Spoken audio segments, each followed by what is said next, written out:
Welcome in Tripley bank. Tripley bank में आपका स्वागत है। अगर आपने चैनल को सब्सक्राइब नहीं किया तो सबसे पहले चैनल को सब्सक्राइब करें। चैनल का नाम के बगल में सब्सक्राइब का बटन आ रहा होगा, उसे प्रेस करें और चैनल को सब्सक्राइब करें। आज हम लोग बात करने वाले हैं मोटर का पार्ट 6, जिससे पहले हम लोगों ने मोटर का पार्ट 5 तक अपलोड कर दिया। अगर आपने वो वीडियो नहीं देखा तो सबसे पहले वो वीडियो देखें, फिर यहाँ से कंटिन्यू करें। तो चलिए आज स्टार्ट करते हैं मोटर का पार्ट 6। तो चलिए 126 नंबर सवाल से देखते हैं क्या है, ठीक ना। तो हमारा जो 126 नंबर का सवाल है वो बोल रहा है कि देखिए, which of the following loss in a DC generator is dissipated in the form of heat. बोल रहा है कि वो कौन सा लॉस है डीसी जनरेटर में जो हीट के फॉर्म में निकलता है, ठीक ना। तो देखिए, mechanical loss, core loss, copper loss, कौन सा लॉस है। तो लॉस का मतलब ही होता है कि हीट प्रोड्यूस करना। जनरेटर वगैरह के केस में मशीन, कोई भी मशीन हो, अगर उसमें लॉस लिख रहा है इसका मतलब हीटिंग प्रॉब्लम कहीं ना कहीं आ रहा है, ठीक ना। तो इसमें देखिए क्या हो जाएगा, मैकेनिकल लॉस होगा तो भी हीट होगा। मैकेनिकल लॉस में क्या होता है, मशीन घूम रहा होता है, तो घूम रहा होता है तो शाफ्ट घूम रहा है, अगर कहीं पे भी थोड़ा सा भी टचिंग आ रहा होगा, एयर का फ्रिक्शन हो रहा होगा अंदर, तो थोड़ा बहुत तो स्पेस होगा ना, वहाँ एयर होगा, एयर का फ्रिक्शन होगा, तो उस फ्रिक्शन से मोटर जो का शाफ्ट जो घूम रहा है वो थोड़ा बहुत साइड में क्या होगा, फ्रिक्शन होगा, तो उससे हीट प्रोड्यूस होगा, तो मैकेनिकल लॉस आएगा। अब कोर लॉस है, कोर लॉस में क्या होता है, तो आयरन का जो हमारा आर्मेचर होता है, आर्मेचर में वाइंडिंग लगा रहता है, तो वाइंडिंग में क्या होता है, ये आर्मेचर से जब वाइंडिंग से जब करंट फ्लो होता है तो ये वायर हीट होता है तो ये कोर से भी फ्लक्स प्रोड्यूस होने लगता है। जब करंट फ्लो होगा तो फ्लक्स आएगा तो इसको भी हीट करता है थोड़ा बहुत, ठीक ना, करंट फ्लो होने के कारण। क्योंकि फ्लक्स आएगा तो फ्लक्स कट करेगा तो अंदर ही अंदर करंट फ्लो होने लगता है, ठीक ना, जिससे एडी करंट वगैरह आने लगता है। तो क्या होगा, कोर लॉस होगा। उसके बाद देखिए कॉपर लॉस होगा। कॉपर लॉस वही हो गया, बाइंडिंग से करंट फ्लो हो रहा है, तो करंट फ्लो हो रहा है तो वाइंडिंग का भी तो कुछ रेजिस्टेंस होगा, तो जिस रेजिस्टेंस के कारण से कॉपर लॉस होता है। तो हो जाएगा इसका ऑल ऑफ एबव। तो 126 का क्या हो गया हमारा डी। अब देखिए 127 नंबर का सवाल क्या है। 127 में हमसे पूछ रहा है कि which of the following losses are significantly reduced by the elimination of core of DC generator. तो बोल रहा है कि कौन सा इनमें से कौन सा लॉस है इन चारों में जिसको हम लोग लेमिनेट करके रिड्यूस कर सकते हैं पूरी तरह से या सही तरीक़ों से लेमिनेट करके, ठीक। तो हम लोग जानते हैं कि अगर लेमिनेट, जैसे ये प्लेट है मान लीजिए, जैसे कोर बना होगा तो वो या तो सर्कल में होगा या प्लेट होगा या सर्कल होगा, तो जनरेटर में सर्कल जैसा होगा। तो इसमें क्या होगा, देखिए सर्कल से अगर मान लीजिए सर्कल जो है, इससे अगर करंट फ्लो होगा तो बहुत ज़्यादा अमाउंट में करंट फ्लो होगा। अगर इसको हम स्ट्रिप में तोड़ दें, ऐसा अरेंजमेंट करें कि छोटा छोटा पार्ट बना दें और इसको जॉइंट करें, तो क्या करते हैं ना, हम लोग छोटा छोटा स्ट्रिप बना लेते हैं। जैसे ये इसके पीछे फिर लगा देते हैं इसी टाइप का डिज़ाइन, फिर इसके पीछे लगाते हैं, तो ये स्ट्रिप से और नट के द्वारा कसा रहता है आर्मेचर जो होता है, ठीक ना। तो वही हम बोल रहा है कि और बीच बीच में माइका लगा देते हैं। तो अगर ट्रांसफार्मर रहता तो स्ट्रिप में तोड़ते, क्योंकि वहाँ प्लेट जैसा होता है, बीच में यहाँ तोड़ते छोटा छोटा पीस में और बीच में माइका लगा देते, तो क्या होता, इतना बड़ा प्लेट जो है ना छोटा छोटा पार्ट में टूट कर साथ में जॉइंट हो जाता है, नट के द्वारा कस देते इसको। तो वही उसी को बोलते हैं लेमिनेट करना, ठीक। तो हम लोग को अगर एडी करंट लॉस को हटाना हो ना तो लेमिनेशन करते हैं, ठीक। तो जहाँ भी लेमिनेशन वाला वर्ड आएगा तो एडी करंट लॉस होगा, ठीक ना। लेमिनेशन क्यों करते हैं, एडी करंट को लॉस को दूर करने के लिए। अगर हिस्ट्रेसिस लॉस होता है तो क्या करते हैं, सिलिकॉन स्टील का यूज करते हैं। तो ये दो चीज़ आपको याद रखना है क्योंकि बार बार पूछा जाएगा। तो 127 का हो गया बी। अब देखिए 128 नंबर क्या बोल रहा है। 128 का सवाल है हमारा कि the total loss in A well design the total loss in A well design DC generator off 10 kilowatt will be nearly. बोल रहा है कि जो सही तरीके से डिज़ाइन, मान लीजिए कोई डीसी जनरेटर है 10 किलोवाट का, ठीक। तो उसमें टोटल लॉस कितना होगा। तो हम लोग जानते हैं कि हम लोग से जब पूछा जाता है कि जनरेटर का एफिशिएंसी कितना है, आइडियल या जो वेल डिज़ाइन अगर जनरेटर है, आइडियल तो नहीं बोलेंगे, आइडियल में तो 100% होता है एफिशिएंसी, ठीक, मतलब कोई लॉस नहीं हो रहा है। लेकिन जो वेल डिज़ाइन या नॉर्मल जनरेटर है उसमें हम लोग बोलते हैं कि मैक्सिमम कितना 95% एफिशिएंसी देगा। तो एक्चुअली में देना चाहिए था 100% एफिशिएंसी, लेकिन 95% क्यों दे रहा है, इसका मतलब कहीं ना कहीं 5% का लॉस हो रहा है। इसका मतलब हमको यही पता ना चल रहा है कि जबकि हम लोग ने सब चीज़ का अरेंजमेंट किया, हम लोग आइडियली जानते हैं भी कि 100% देगा, लेकिन देता नहीं है, प्रैक्टिकली 95% ही देगा, ठीक। तो 5% इसका मतलब कहीं ना कहीं खो रहा है या लॉस हो रहा है, तो उसी को बोलते हैं लॉस। तो 10 किलोवाट का जनरेटर है और 5% का लॉस होता है, तो टोटल लॉस तो 5% ना हुआ कि 95% एफिशिएंसी होता है नॉर्मली। तो देखिए 1000 को हटाएंगे तो 1000, के को हटाएंगे तो 1000 आएगा, क्योंकि किलो मतलब क्या होता है 1000, तो दो दो खत्म हो जाएगा तो 100 हुआ यहाँ से, तो 500 वाट जो है हमारा टोटल लॉस होगा, ठीक। तो जो 10 किलोवाट का जो डीसी जनरेटर अगर वेल डिज़ाइन है, मतलब सही तरीके से डिज़ाइन किया गया है, तो वो हमें 500 वाट का लॉस देगा। तो 128 का हो गया बी। अब 129 नंबर देखिए क्या बोल रहा है, the condition of maximum efficiency of DC generator is. तो देखिए अगर हमको मैक्सिमम एफिशिएंसी चाहिए ना, तो वेरिएबल लॉस को इक्वल करना होगा जो हमारा कांस्टेंट लॉस होता है उसके बराबर करना होगा, ठीक है। तो देखिए कॉपर लॉस जो होता है वो वेरिएबल होता है, और कांस्टेंट लॉस क्या होता है, कोर लॉस होता है। तो जब कॉपर लॉस जो है वो हमारा कोर लॉस के बराबर हो जाएगा, मतलब कांस्टेंट लॉस के बराबर हो जाएगा, तो हमको मिलेगा मैक्सिमम एफिशिएंसी, ठीक। एफिशिएंसी मैक्सिमम होगा। तो देखिए कैसे होता है, हम लोग फार्मूला जानते हैं कि एफिशिएंसी बराबर आउटपुट अपॉन इनपुट होता है। तो इनपुट बराबर क्या होता है, आउटपुट प्लस लॉस। तो output upon output plus loss. तो देखिए आउटपुट प्लस लॉस का फॉर्मूला कैसे लिखेंगे फिर, तो एन मैक्सिमम कैसे होगा कि इन आउटपुट में आता है V I upon V I plus constant loss plus variable loss. अब जब ये दोनों लॉस एक दूसरे के बराबर हो जाएगा, मतलब ये अगर 5 किलोवाट है तो ये भी 5 किलोवाट हो गया, मतलब कांस्टेंट लॉस तो एक एकदम कांस्टेंट अमाउंट होगा, कुछ ना कुछ होगा जो हमेशा कभी बदलेगा नहीं, चाहे लोड बढ़ाओ लोड घटाओ। मतलब मशीन मशीन है, मशीन स्टार्ट हो रहा है, चाहे उसमें लोड लगे नहीं लगे, ये लॉस उतना होता ही रहेगा, इसको मिनिमाइज नहीं किया जा सकता। अब ये है कॉपर लॉस, ये डिपेंड करता है कि जितना ज़्यादा लोड बढ़ाएंगे उतना ज़्यादा करंट बढ़ेगा आर्मेचर से करंट बढ़ेगा तो वो लॉस बढ़ेगा। तो वो लॉस बढ़ते बढ़ते अगर कांस्टेंट लॉस के बराबर है, हो गया, तो उस टाइम पे मैक्सिमम एफिशिएंसी होगी। ये लॉस तो कितना भी हो सकता है, वो डिपेंड करता है कि वाइंडिंग का रेजिस्टेंस कितना है, ठीक। लेकिन एक मतलब ये कांस्टेंट अमाउंट का तो कुछ, ये कांस्टेंट लॉस है, इसका तो कुछ एक पार्टिकुलर वैल्यू होगा। तो ये वैल्यू कॉपर लॉस का वैल्यू जब बढ़ते बढ़ते इसके बराबर होगा ना, तो उस टाइम मैक्सिमम एफिशिएंसी होगा। लेकिन अगर जब ये बढ़ के इससे ज़्यादा हो गया तो फिर मैक्सिमम एफिशिएंसी उस टाइम नहीं देगा। तो मैक्सिमम एफिशिएंसी के लिए क्या होगा कि कांस्टेंट लॉस को हमको वेरिएबल लॉस जो है उसको कांस्टेंट लॉस के बराबर करना होगा, ठीक। तो 129 का हो जाएगा डी, कि जब वेरिएबल लॉस कांस्टेंट लॉस के बराबर होता है तो मैक्सिमम एफिशिएंसी देता है। अब देखिए 130 बोल क्या पूछ रहा है, DC generator are normally design for maximum efficiency around. तो हम लोग जो जनरेटर का डिज़ाइन करते हैं, जनरेटर का डीसी जनरेटर का, तो हम लोग मैक्सिमम एफिशिएंसी के लिए क्या डिज़ाइन करते हैं कि जब मशीन से फुल लोड करंट फ्लो हो ना, फुल लोड करंट, तो उस टाइम मशीन क्या दे, मैक्सिमम एफिशिएंसी दे। क्योंकि हम लोग कोई भी चीज़ लेते हैं तो उसको फुल लोड में चलाते हैं, ठीक ना। ऐसा नहीं कि हम लोग मशीन ले लिए ज़रूरत से ज़्यादा लोड का और उसमें कम लोड लगा रहा है। मान लीजिए घर के लिए 10 बल्ब जलाने के लिए मान लीजिए 1 HP का मशीन का ज़रूरत है जनरेटर का, और हम लोग ले लिए जाके 5 से 10 HP का, तो हम लोग के लिए तो ये लॉस है। क्योंकि जहाँ 10 HP का ज़रूरत होगा वो लोग 10 HP का लेगा, तो वहाँ लोड जितना वहाँ, क्योंकि वही ना फुल लोड करंट फ्लो करवा पाएगा। अब हमको लोड का उतना ज़रूरत ही नहीं है, तो फुल लोड हम लोग कभी वहाँ से फ्लो करवा नहीं पाएंगे, तो हमको एफिशिएंसी भी नहीं मिल पाएगा इस मशीन से। तो हम लोग का जितना लोड है उस अनुसार से मशीन खरीदेंगे, तो उस अनुसार से मशीन खरीदेंगे तो हम लोग क्या करेंगे, मशीन को फुल लोड पे ही चलाएंगे। तो हम लोग मशीन को डिज़ाइन भी, जो डिज़ाइनर होता है वो क्या करता है कि इसका सारा टेस्टिंग वगैरह करने के बाद इस मशीन को ऐसा डिज़ाइन करता है कि इससे जब मैक्सिमम करंट फ्लो हो ना, फुल लोड करंट, तो उस टाइम पे ये क्या करें, मैक्सिमम एफिशिएंसी दे, ठीक। तो इसका आंसर हो जाएगा हमारा 130 का ए। देखिए 131 नंबर क्या बोल रहा है, in a DC in a DC generator the iron losses mainly take place in. तो जो हमारा कोर होता है जहाँ पे वाइंड आर्मेचर का वाइंडिंग होता है, तो आयरन लॉस इस कोर में ही होता है, ठीक ना। तो आर्मेचर का वाइंडिंग में क्या होता है, आर्मेचर का जो वाइंडिंग है, वाइंडिंग वहाँ पे क्या होता है, आयरन लॉस, ठीक। तो इसका आंसर हो जाएगा 131 का डी, ठीक ना। तो क्योंकि आयरन लॉस देखिए ये बना भी होता है स्टील या कोर मटेरियल का या आयरन का, तो जो इसमें जब इस वाइंडिंग से करंट फ्लो होगा, तो इस करंट फ्लो होगा तो फ्लक्स आएगा जहाँ से ईबी आता है। अब फ्लक्स आएगा तो फ्लक्स तो इसको भी कट करेगा ना, क्योंकि ये तो घूम रहा होगा, तो इसको करंट फ्लक्स कट करेगा। तो इस ये जो मटेरियल का बना हुआ स्ट्रिप सर्कल जैसा, तो इससे भी इस प्लेट से होकर क्या करंट फ्लो होगा, तो करंट फ्लो होगा तो एडी करंट लॉस वगैरह आएगा ना, तो वही उसी से आयरन लॉस आ जाता है हमारा, ठीक है। तो इसका हो गया डी, 131 का डी। अब चलिए 132 नंबर देख लेते हैं। तो देखिए 132 नंबर क्या पूछ रहा है कि DC generator are install near to the load centre. मान लीजिए यहाँ पे हमारा घर है, तो ये मान लीजिए लोड सेंटर है, होम है या इंडस्ट्री है, ठीक।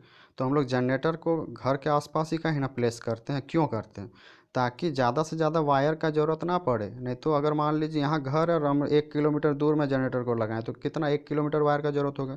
अब हम यहाँ से 240 वोल्ट भेजेंगे तो यहाँ पहुँचेगा कितना, 220 वोल्ट, 20 वोल्ट का ड्रॉप हो जाएगा, क्योंकि इस वायर का रेजिस्टेंस होगा। इन्वायरमेंटल कंडीशन पे भी अब मान लीजिए स्ट्रॉम है या वेदर कंडीशन है, बारिश वाला कंडीशन है तो और ज़्यादा लॉस होगा। 240 भेजेंगे तो 200 पहुँचेगा, ठीक ना। तो इसीलिए क्या करते हैं हम लोग जनरेटर को घर के सामने प्लेस करते हैं, जिससे छोटा वायर का जरूरत पड़े, जितना वायर छोटा होगा उतना रजिस्टेंस कम होगा, क्योंकि resistance directly proportional to length हो जाता है, ठीक ना। तो उतना रजिस्टेंस कम होगा, अब रजिस्टेंस कम होगा तो लॉस कम होगा। अब 240 भेज रहे हैं तो 240 या 239 तो मिल ही जाएगा घर के पास। इसलिए हम लोग क्या करते हैं, नियर जो प्लेस करते, क्यों, लाइन लॉस को कम करने के लिए, कि डीसी जनरेटर को नियर द लोड सेंटर इसलिए प्लेस करते हैं ताकि लाइन का लॉस कम हो, ठीक। तो 132 का हो जाएगा बी। अब देखिए 133 नंबर क्या बोल रहा है, the purpose of retardation test on DC shunt motor is to find out. तो जो हम लोग रिटार्डेशन टेस्ट करते हैं, इस टेस्ट के द्वारा हम लोग जैसे जनरेटर बनाए फैक्ट्री में, तो हम लोग तो देखेंगे ना कि उसमें क्या क्या लॉस आ रहा है। तो हम लोग बहुत सारा टेस्ट करते हैं, तो उसमें एक टेस्ट आएगा रिटार्डेशन टेस्ट।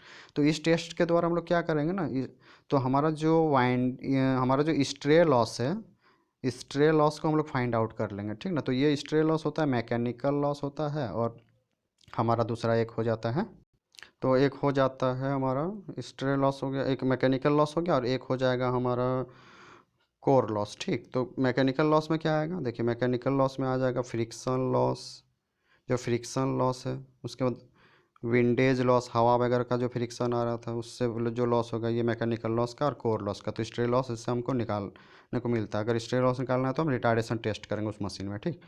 तो इसका हो गया हमारा आंसर 133 का हो गया ए, 133 का हो गया ए। अब देखिए 134 नंबर सवाल क्या पूछ रहा है, which of the following test will be suitable for testing to similar DC series motor of large capacity. तो देखिए अगर हम लोग को कि दो गो अगर सीरीज मोटर है तो और उसका हमको टेस्ट करना है, मतलब दो सीरीज मोटर है, ठीक, दो सीरीज मोटर है, सिमिलर रेटिंग इस आइडेंटिकल है, ये भी, ठीक ना, सेम रेटिंग का है, सेम लॉसेस है, वही आइडेंटिकल हो गया, S1 S2 दो सीरीज मोटर है। तो कैपेसिटी इसका लार्ज होता है, ठीक। तो हमको इसमें टेस्ट परफॉर्म करना लॉस निकालने के लिए, तो कौन सा टेस्ट सूटेबल होगा, तो जब भी दो सीरीज मोटर होगा ना तो उस टाइम हम लोग फील्ड टेस्ट करते हैं, ठीक। तो यह याद रखना है। अगर जनरेटर रहता तो फिर ये टेस्ट काम नहीं आता, लेकिन जनरेटर रहता तो फिर हॉपकिंसन वाला काम आ जाता, लेकिन दोनों सीरीज मोटर है तो हम लोग यहाँ फील्ड टेस्ट परफॉर्म करते हैं और लॉस निकालते हैं, ठीक। तो ये हो गया हमारा 134 का हो गया सी। तो ये याद रखिएगा। आप देखिए हॉपकिंसन और स्विबनर टेस्ट के बारे में थोड़ा बात कर लेते हैं। स्विबनर टेस्ट में क्या होता है, इसमें हम लोग जो कांस्टेंट लॉस होता है, तो मशीन का टेस्टिंग करते हैं और कांस्टेंट लॉस कितना आएगा उस मशीन का निकालते हैं। मतलब जब मैन्युफैक्चर हो रहा था कंपनी में ना, तो स्ट्रे लॉस के तो रिटार्डेशन टेस्ट कर लेंगे, स्ट्रे लॉस पता चल गया इतना लॉस होगा।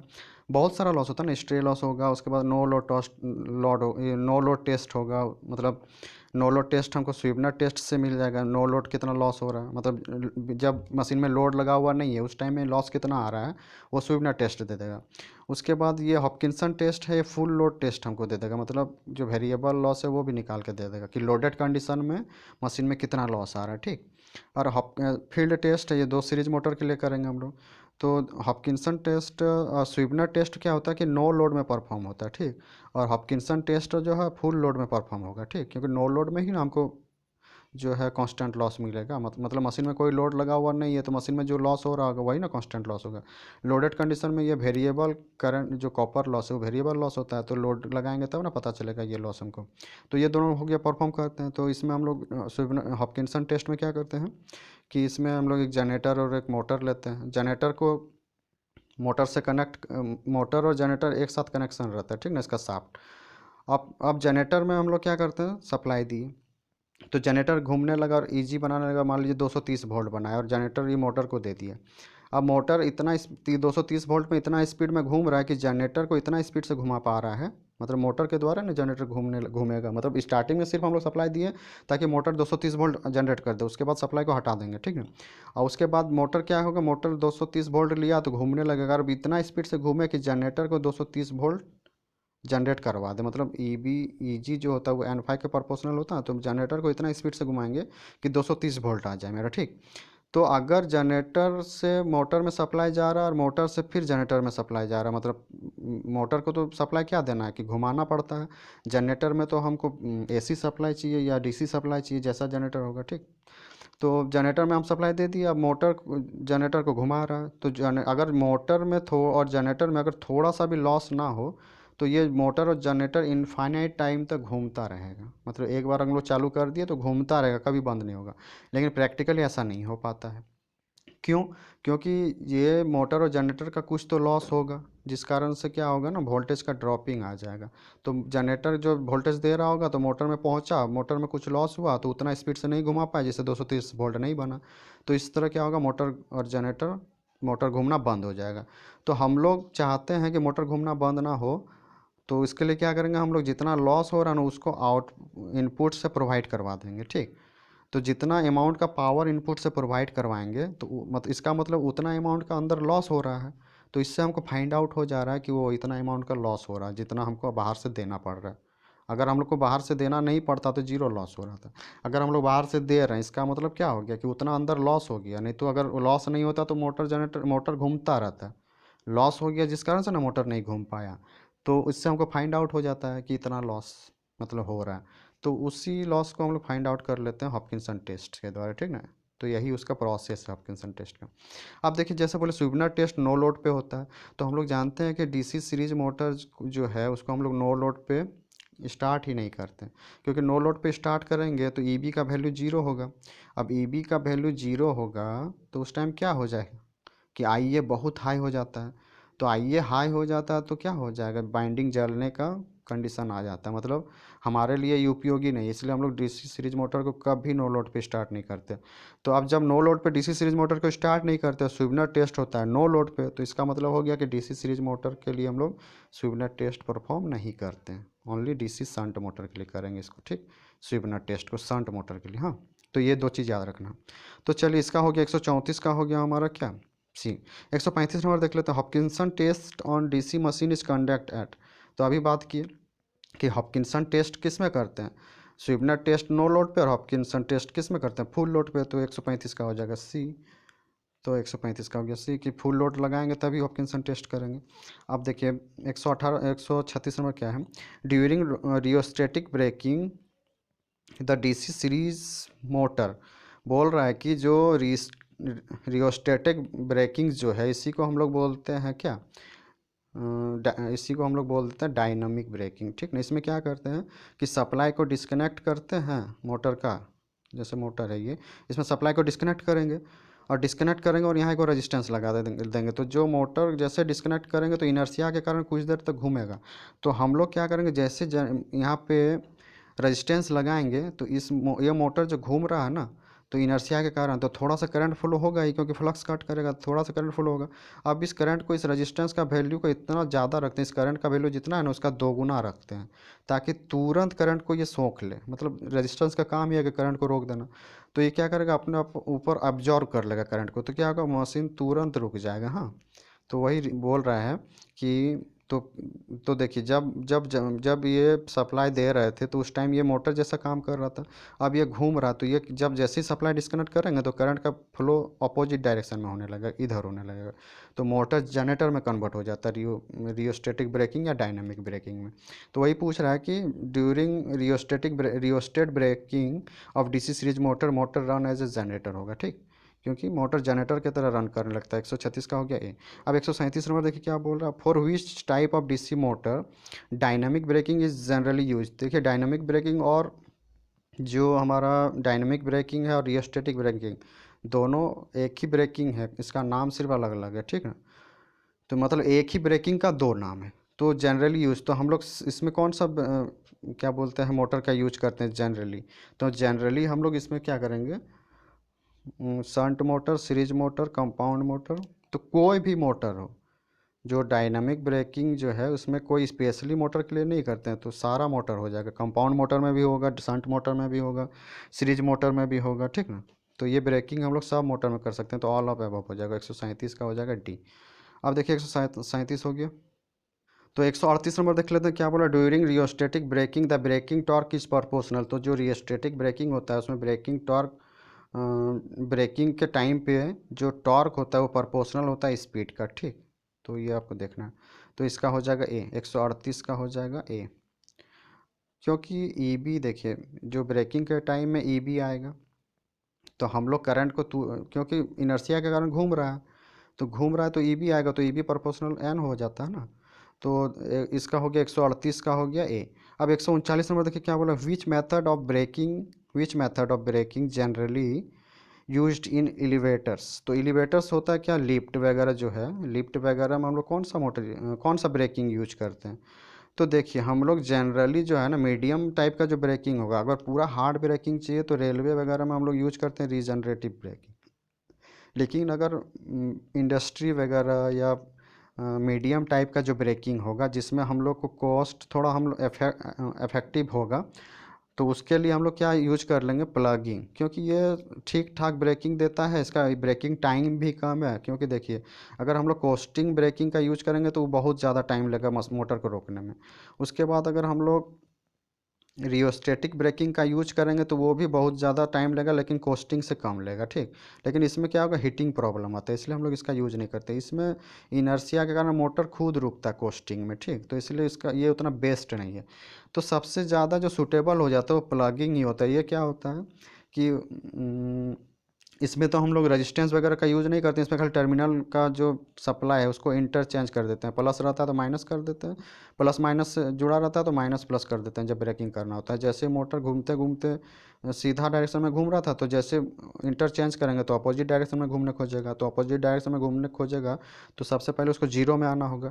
तो जिस टाइम जीरो में आएगा ना तो सप्लाई को डिस्कनेक्ट कर देंगे तो मोटर रुक जाता है। तो ये अच्छा खासा ब्रेकिंग हमको देता है, ठीक ना। टाइमिंग भी थोड़ा इसमें मतलब कम है कि जल्दी ब्रेक प्रोवाइड करवा देता है, तो इसलिए हम लोग इसी को प्रेफर करते हैं, ठीक, प्लगिंग को। तो 139 का हो गया बी। तो एलिवेटर्स वगैरह जो है इसमें ये ब्रेकिंग यूज करेंगे, ठीक ना। अब 140 नंबर क्या बोल रहा है, देखिए इन वेरिएबल स्पीड मोटर, जो बोल रहा है कि वेरिएबल स्पीड मोटर है। वेरिएबल मतलब क्या होगा, मतलब चेंज कर सकते हैं जिसको, ठीक ना।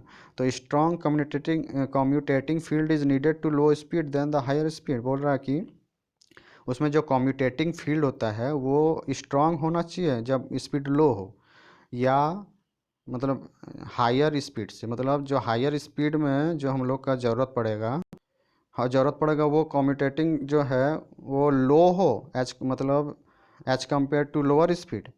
तो मतलब इसमें देखिए सीधा सीधा बोल रहा है कि जो स्ट्रॉन्ग जो कम्यूटेटिंग फील्ड है जब हमारा मोटर लो स्पीड में होगा तो उस टाइम पे कम्यूटेटिंग फील्ड जो है वो स्ट्रॉन्ग होना चाहिए, मतलब as compare to higher speed. तो हायर स्पीड तो उस टाइम होना चाहिए, या वीकर, ये जो कम्यूटेटिंग फील्ड है वो वीक होना चाहिए जब हमारा लो स्पीड हो, और जब हाई स्पीड हो तो उस टाइम हाई होना चाहिए क्या, तो ये पूछ रहा है, ठीक ना। तो इसका आंसर हमारा हो जाएगा 140 का। तो ये हो गया हमारा 140 का हो जाएगा, 140 का हो जाएगा हमारा बी, कि जब हमारा स्पीड लो हो तो उस टाइम कम्यूटेटर फील्ड जो है लो होना चाहिए, और जब हमारा स्पीड हाई हो ना तो उस टाइम कम्यूटेटिंग फील्ड जो है वो हाई होना चाहिए, ठीक। तो 140 का हो गया बी। अब देखिए 141 नंबर। तो 141 नंबर हमारा सवाल बोल रहा है कि when the armature of DC motor rotates EMF induce is. बोल रहा है कि जो हमारा डीसी मोटर है इसका आर्मेचर रोटेट कर रहा है, ठीक।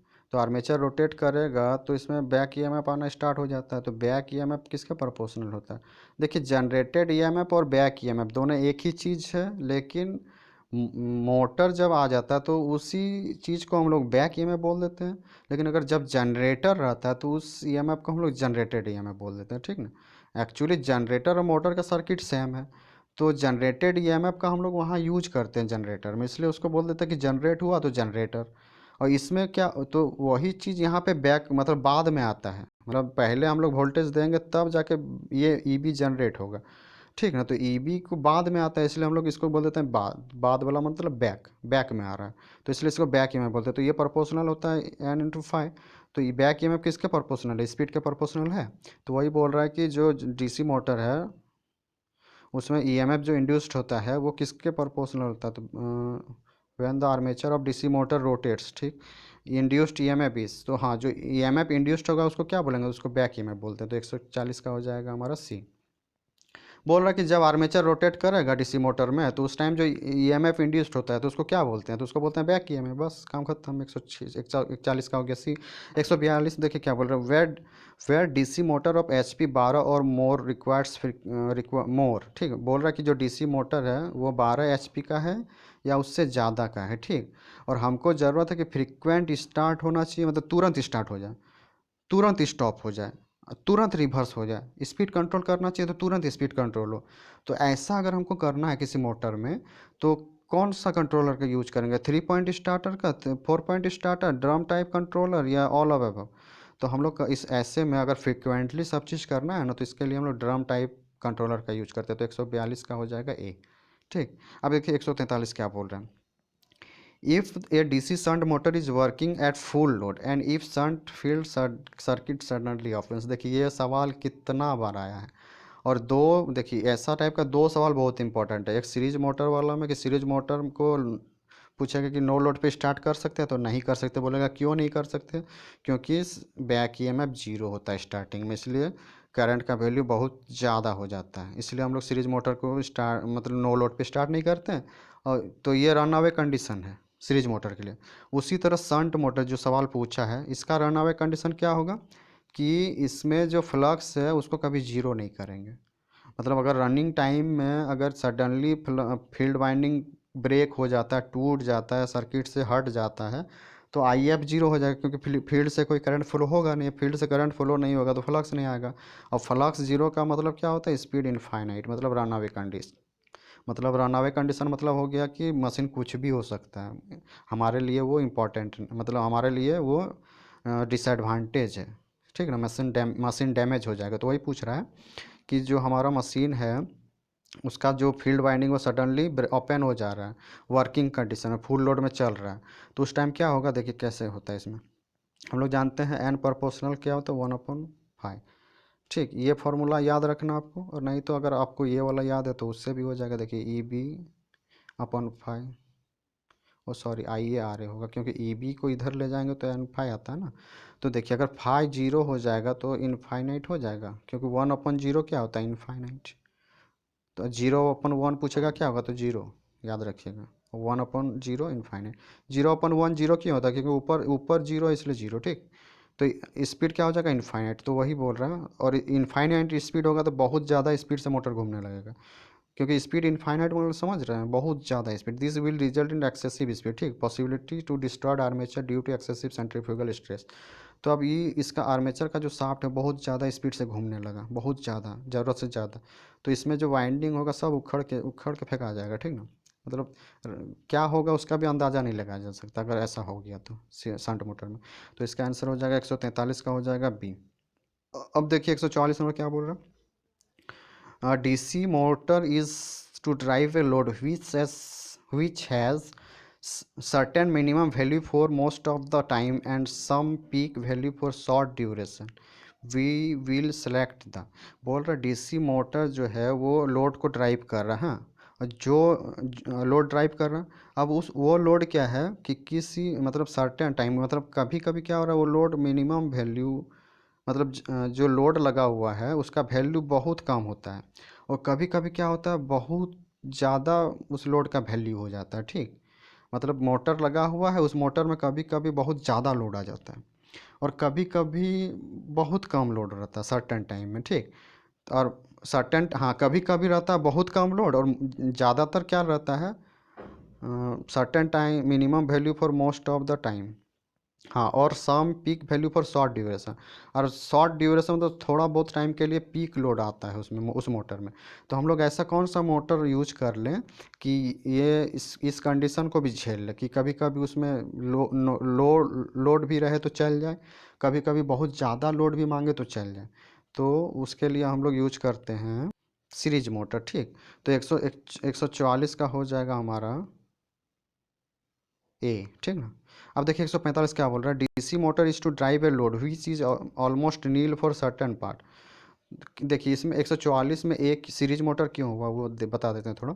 कि अगर पीक लोड, पीक वैल्यू में अगर कभी कभी चल रहा है तो पीक लोड को सिर्फ सीरीज ही मोटर चला सकता है।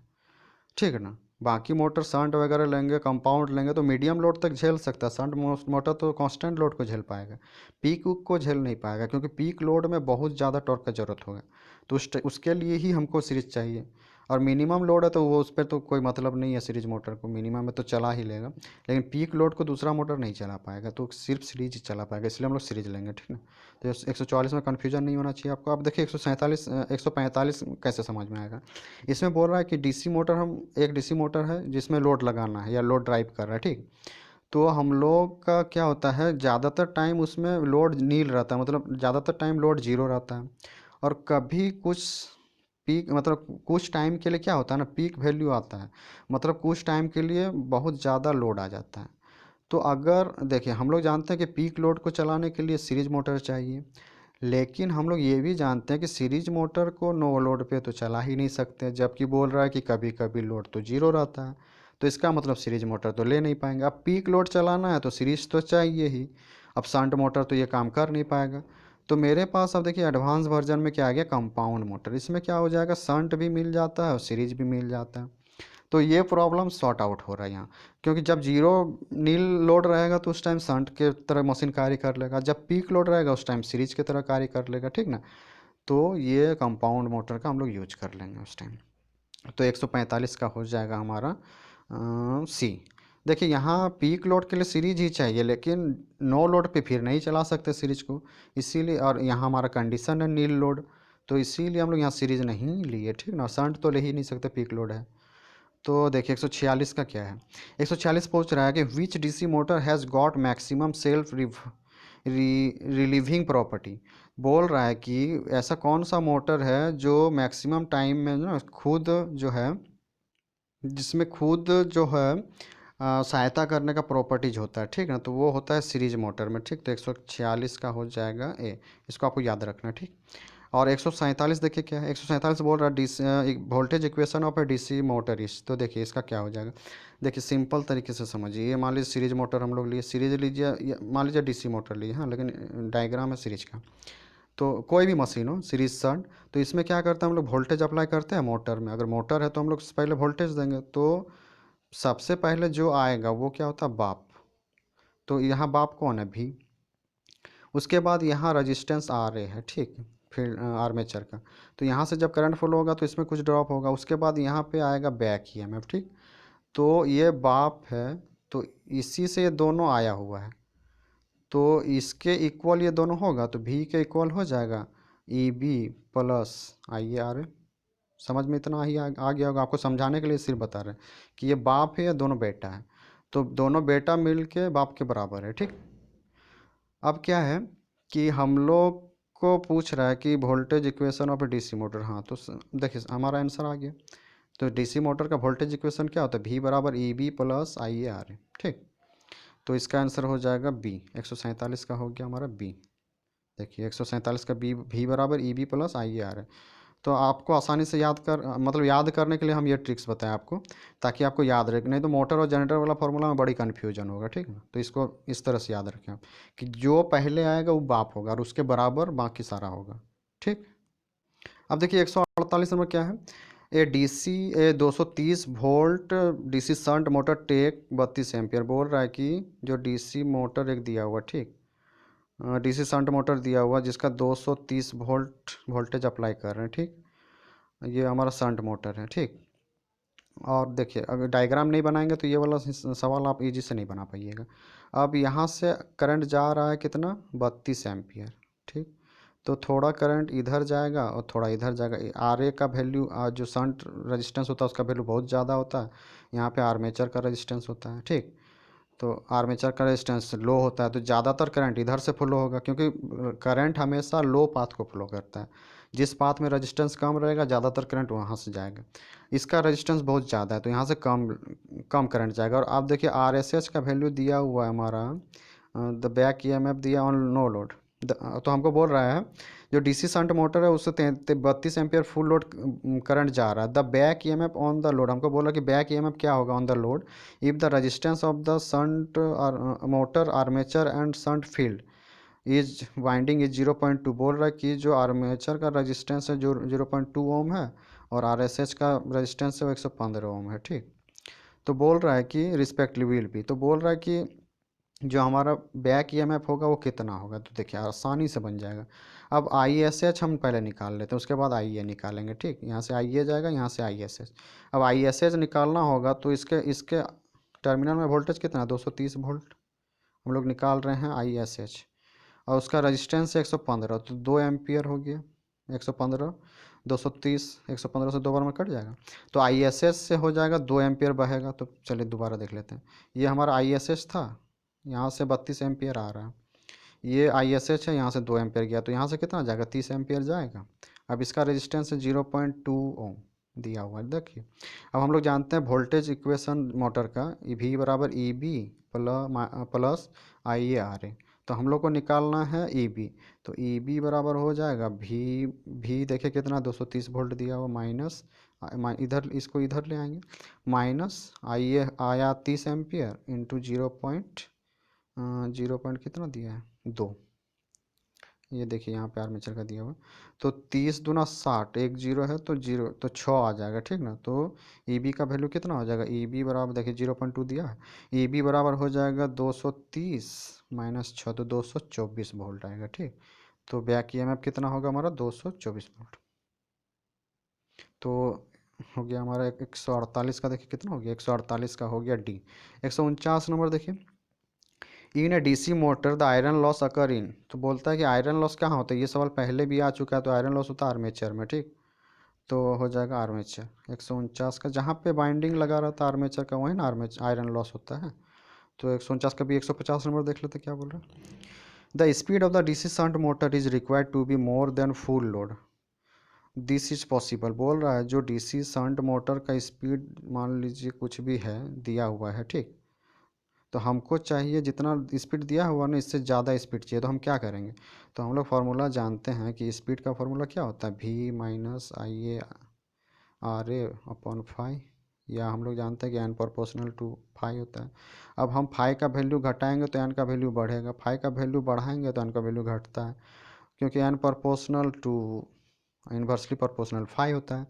तो फाइव कहाँ से आएगा, आई एफ से आएगा। आई एफ का वैल्यू जितना, तो हमको फाइव को घटाना है, क्योंकि स्पीड हमको बोला बढ़ाएंगे कैसे, शंट मोटर हो या सीरीज मोटर हो, फार्मूला एन का यही होगा। ठीक है, तो आई एफ को हम लोग घटाएंगे तो फाइव घटेगा, फाइव घटेगा तो एन बढ़ जाएगा, तो इसका मतलब आई एफ को घटाना होगा। तो आई एफ घटेगा तभी फ्लक्स घटेगा। तो आई एफ कहाँ से आता है, फील्ड से आता है, फील्ड में ही ना आई एफ बढ़ता है। तो देखिए आई एफ को कैसे घटाएंगे, तो वहाँ पे रेजिस्टेंस जो आर एस एस लगा हुआ उसका वैल्यू बढ़ाते जाएंगे, आई एफ घटते जाएगा।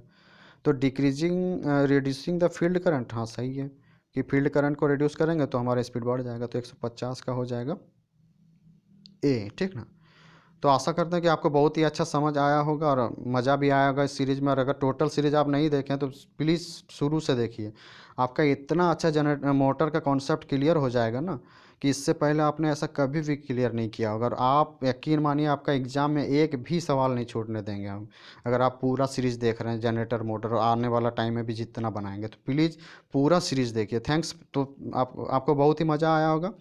तो थैंक्स फॉर वाचिंग। और अगर आपने चैनल को सब्सक्राइब नहीं किया तो चैनल को प्लीज़ सब्सक्राइब कर दें। चैनल के नाम के बगल में सब्सक्राइब का बटन आ रहा होगा, उसे क्लिक करो, चैनल को सब्सक्राइब करो, ज़्यादा से ज़्यादा दोस्तों में शेयर करें, ताकि ये वीडियो उन तक पहुंच सके जिनको जो कोचिंग एफर्ट कर नहीं पा रहे हैं और जिनको इनकी बहुत ज़रूरत है। ठीक, और जिनका कॉन्सेप्ट क्लियर नहीं है वो सिर्फ सीरीज ही देखेंगे ना, तो सारा का सारा कॉन्सेप्ट क्लियर हो जाएगा। देखिए ज़्यादा कुछ याद करना है नहीं, अगर आप ध्यान रख रहे हैं सीरीज में हम जितना बना रहे हैं सिर्फ उसका ही नोट्स बना लीजिएगा ना, तो आपका बहुत अच्छा कॉन्सेप्ट क्लियर हो जाएगा। ठीक है, तो थैंक्स फॉर वॉचिंग, और वीडियो के साथ कंटिन्यू बने रहे, हमारा सीरीज आता रहेगा, ये कभी बंद होने वाला है नहीं। ठीक ना।